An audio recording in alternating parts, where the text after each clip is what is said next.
Bonjour à tous et soyez les bienvenus dans cette session d'information dont voici le sommaire. Dans le cadre des activités de clôture du mois missionnaire organisé par le Bureau national des œuvres pontificales missionnaires de Côte d'Ivoire, une rencontre s'est tenue le samedi 23 octobre dernier au centre Botokoni, diocèse de Bondoukou, sous la conduite du Père Jean-Noël Gossou, directeur national des OPM. Ce en présence du Père Benjamin Adingra, directeur diocésain de l'organe et des membres de la commission diocésaine.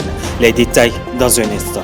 Et puis la cathédrale Saint-Jean-Baptiste de Lyon en France accueille du vendredi 22 octobre au jeudi 11 novembre 2021 une création artistique mélangée de son et lumière et performances de comédiens pour retracer l'histoire des premiers chrétiens dans la capitale des Gaules, persécutés pour leur croyance en un Dieu unique. Le samedi 23 octobre dernier, au centre Botokoni, le Père Jean-Noël Gossou, directeur national des OPM de Côte d'Ivoire et des membres de son bureau se sont entretenus avec la commission diocésaine des OPM en présence du Père Benjamin Adingra, directeur diocésain des OPM Bondoukou. Cette rencontre s'est tenue dans le cadre des activités organisées en prélude à la clôture officielle du mois missionnaire. Reporter d'images, Paul-Boris Anneau, Le Point avec Rosélie Mobio. La journée mondiale des missions a été célébrée dans le diocèse de Bondoukou avec au programme plusieurs activités pour inculquer l'esprit missionnaire aux chrétiens. Le samedi 23 octobre dernier, il a donné lieu à une rencontre du Bureau national des OPM avec l'équipe diocésaine de Bondoukou, laquelle s'est déroulée au centre Botokoni. À cette occasion, le Père Jean-Noël Gossou, directeur national des œuvres pontificales missionnaires de Côte d'Ivoire, ainsi que sa délégation, se sont entretenus avec les membres de la commission diocésaine en présence du Père Benjamin Adingra, directeur diocésain des OPM Bondoukou. Au cours de son intervention, le Père Jean-Noël Gossou a rappelé le bien fondé, le rôle et la mission des OPM. Œuvre pontificale, qu'est-ce que ça veut dire? Au rang d'une institution qui est sous la responsabilité du pontife romain. Le pontife romain, c'est le pape. Donc désormais, ce n'est plus une association quelconque, mais c'est une association qui répond directement du pape. Comme ça, on dit œuvre pontificale. Donc, elle crée ça. Mais quand elle a créé,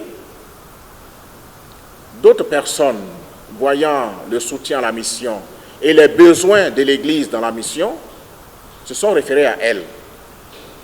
Alors nous avons un évêque, Monseigneur Forbin de Chanson, qui s'adresse également à Pauline Jaricot pour lui dire « Je veux ton expertise dans l'évangélisation des enfants, dans certains territoires où les enfants eux-mêmes aussi ont besoin d'entendre la voix du Christ et de le transmettre également à leur manière. » Donc lui aussi, il crée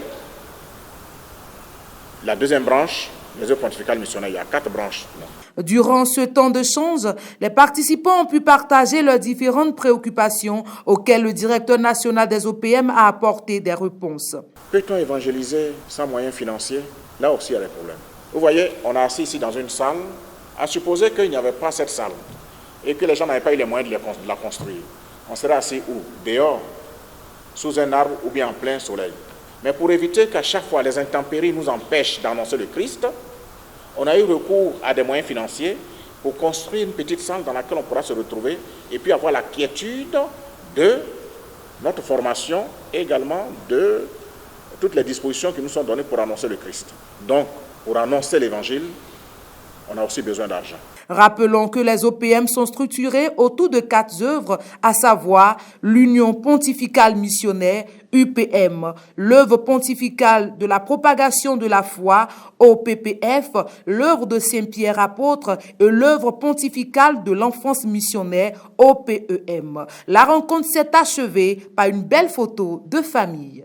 Pour marquer la célébration du 50e anniversaire de la fondation de l'Institut pontifical de rééducation audiophonique Paul VI à Bethléem, une messe a été présidée le 22 octobre dernier par Monseigneur Adolfo Tito Nyalala, délégué apostolique pour Jérusalem et la Palestine. On en sait davantage avec Morel Poti.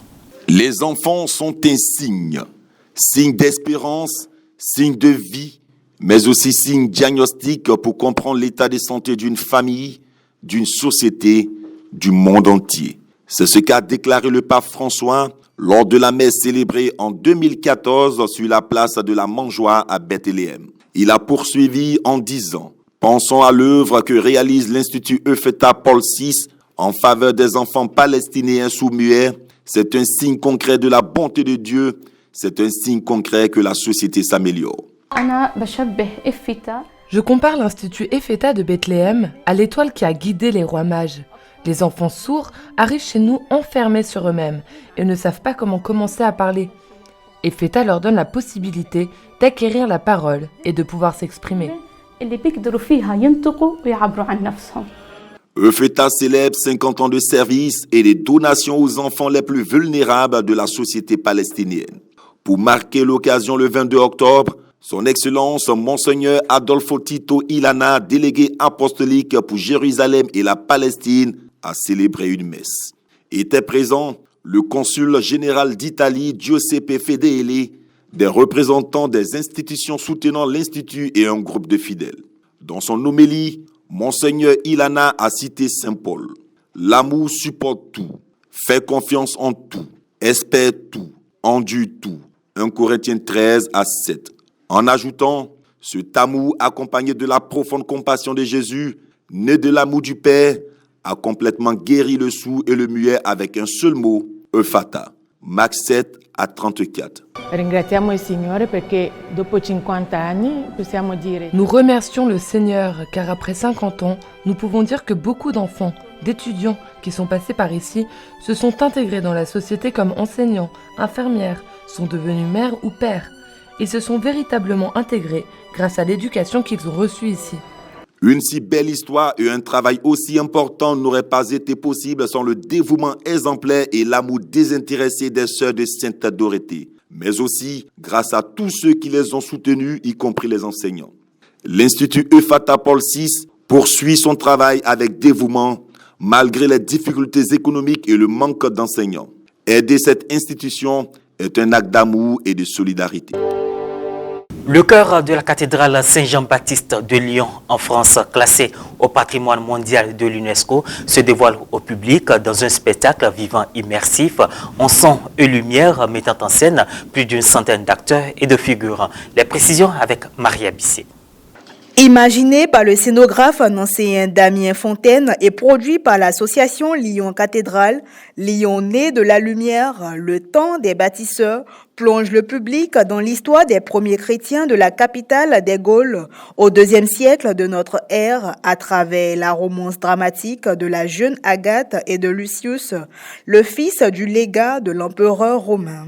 Sur une composition musicale originale, l'histoire est portée par une scénographie qui met en lumière l'intérieur de la cathédrale médiévale du quartier du Vieux-Lyon via des projections monumentales en trompe-l'œil, d'éclairage dynamique et d'effets spéciaux qui font se succéder décors vertigineux et scènes épiques du Lyon antique.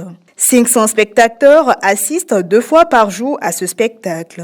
Le jeu interactif de quelques 150 acteurs et figurants au total sur une scène principale à étage au niveau du chœur ou au milieu du public dans le transept et l'allée centrale participe à l'immersion du spectacle qui dure près d'1 heure et demie.